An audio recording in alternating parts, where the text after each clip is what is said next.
This is the 2012 Dodge Charger, the second generation of Dodge's resurgence of the Charger. It's the XST Plus, which means it's got a few special goodies.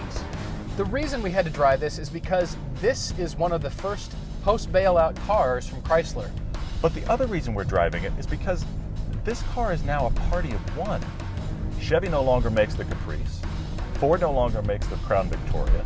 Except for the Chrysler 300, which is pretty much the sister car to this one, we're done. That's it. This car is by itself in the marketplace. If you want to get a large family hauler that's rear-wheel drive, you're talking German or Japanese cars starting about $10,000 more expensive than this.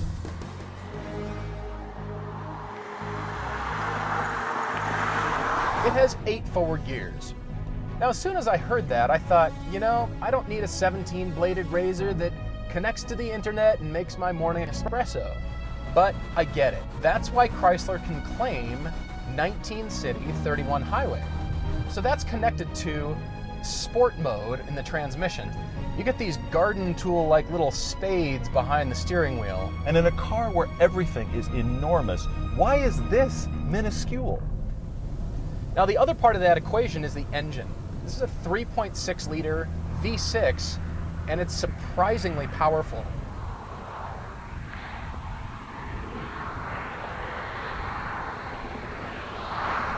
My first car was one of these classic American rear-wheel drive family sedans. I had a Caprice Classic. This car has almost half as much engine and makes almost twice as much power.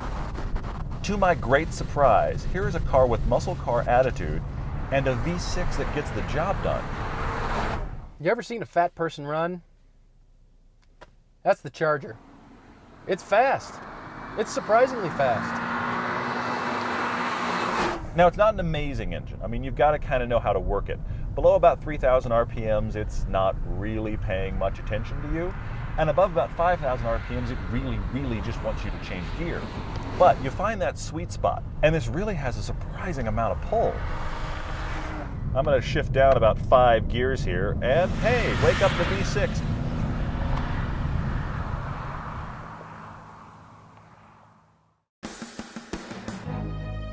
You're not exactly gonna lose this car in a parking lot. It's really distinctive.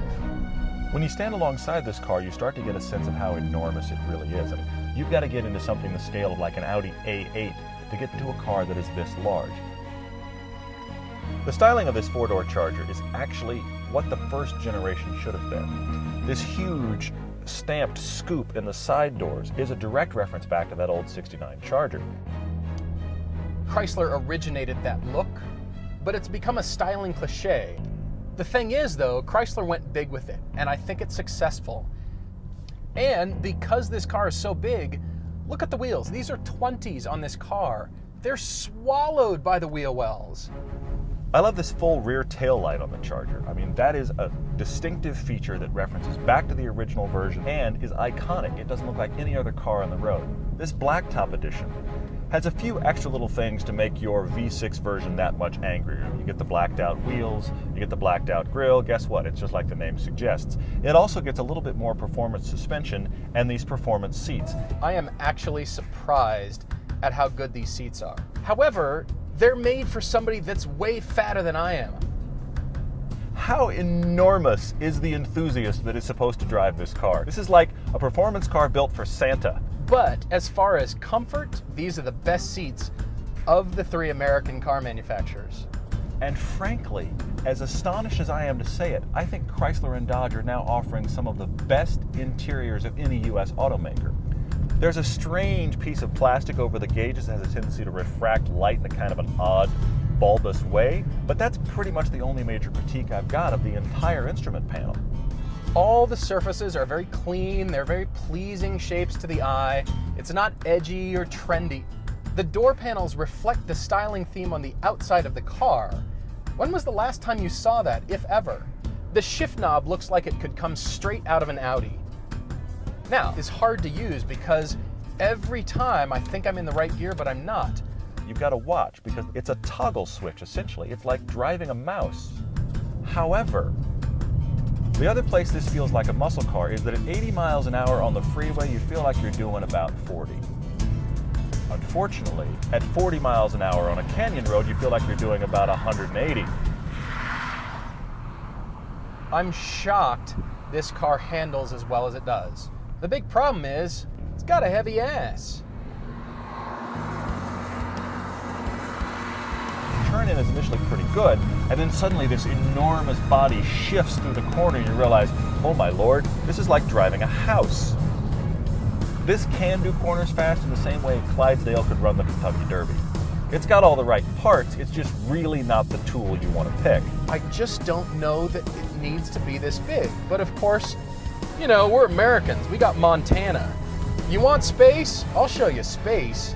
I mean, this really is a full 7 Series, an S-Class, or an A8 for less than 30 grand. We put all our gear for the shoot in the trunk of this car and went, there's still room left.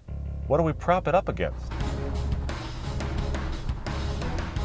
If you're still skeptical of American cars, I now have more reasons to tell you to buy this car than not. There's a lot to like in this car. It's really got an excellent V6. And this transmission is something off much more expensive automobiles. You can push the Charger hard, you can force it into corners, you can squeal the tires.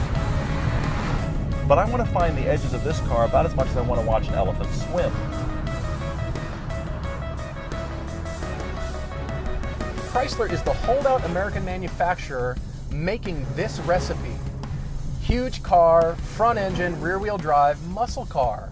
I feel like everybody else is afraid to play and make this recipe. So Chrysler, great job. For Camry or Accord money, you can get a really immense family hauling rear wheel drive car with some attitude. And nobody else offers it.